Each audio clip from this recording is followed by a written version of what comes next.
Next ఈయన పేరు పొంగులేటి శ్రీనివాసరెడ్డి. ఈయన ఈరోజు రాష్ట్రంలో మంత్రి.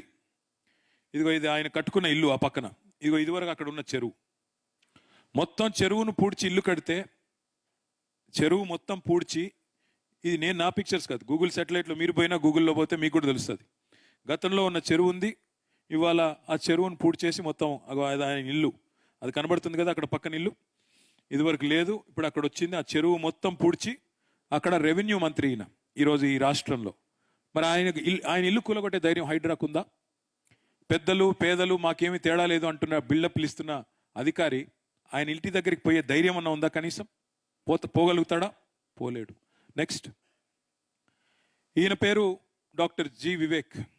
ఈయన కూడా మరొక మంత్రి రాష్ట్ర ప్రభుత్వంలో. ఇదిగో ఆయన ఇల్లు చెరువు FTL లోపల ఉంది, చూడండి.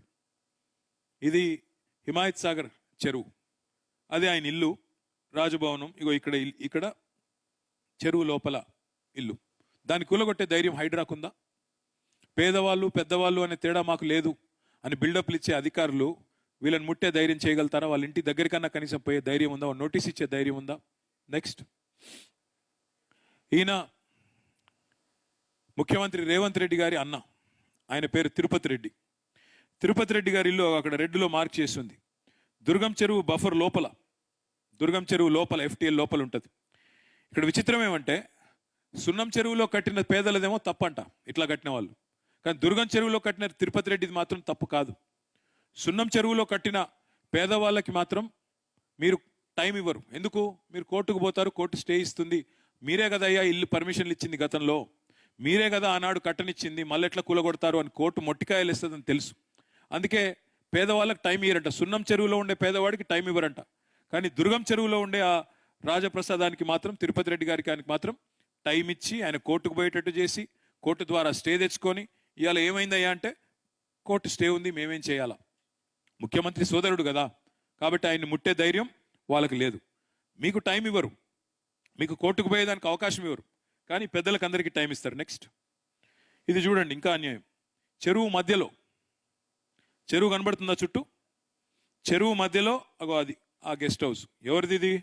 పట్నం మహేందర్ రెడ్డి ఈరోజు శాసన మండలిలో ప్రభుత్వ చీఫ్ విప్. ఆయనకు మాత్రం ఆయన గెస్ట్ హౌస్ దగ్గర పోయే ధైర్యం ఉందా హైడ్రాకి? చెరువు మధ్యలో ఇల్లు కడితే, కొంప కడితే దాన్ని ముట్టుకునే ధైర్యం కానీ, దానికి నోటీస్ ఇచ్చే ధైర్యం కానీ హైడ్రాకు ఉందా? ఇది అడిగితే వాళ్ళు తట్టుకోలేకపోతున్నారు. నెక్స్ట్ ఈయన పేరు గుత్తా సుఖేందర్ రెడ్డి, శాసన మండలి చైర్మన్. ఇక్కడ పక్కన చెరువు కనబడుతుంది, ఆ పక్కనే ఆయన ఇల్లు కనబడుతుంది, చూడండి. ఇది కూడా చెరువు బఫర్ లోపల కట్టిన ఇల్లు. పోయే ధైర్యం ఉందా హైడ్రాకి?